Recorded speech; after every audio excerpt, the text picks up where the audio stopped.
আসসালামু আলাইকুম। কি বলবো, দুঃখের কথা। আজকে আমাদের বাংলাদেশের পরিস্থিতি কেমন অবস্থা হচ্ছে একমাত্র এই মিডিয়ার কারণে। আর হচ্ছে আপনার ফেসবুক আর ইউটিউবার, তারপর হচ্ছে আপনার যত নিউজার আছে।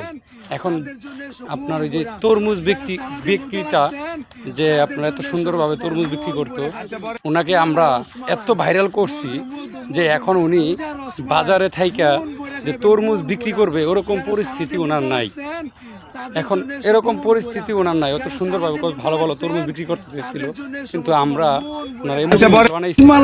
এখন উনি যে তরমুজ বিক্রি করবে ওরকম পরিস্থিতি এখন নাই।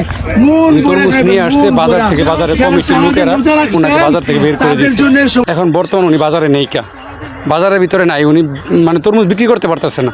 উনি কিছুদিন আগে 1.5 লাখ টাকার তরমুজ নিয়ে আসছে, তরমুজ ফালায় আসে ওনাকে বাজার থেকে বের করে দিয়ে হয়েছে, কারণ বাজার থেকে। তো একমাত্র আমাদের কারণে আজকে এই ভাই তার ব্যবসা থেকে বঞ্চিত। তো আমরা কি ভাইকে তার ক্ষতিপূরণ দেব? কখনোই দেব না। তবে আমাদের সতর্ক হওয়া উচিত।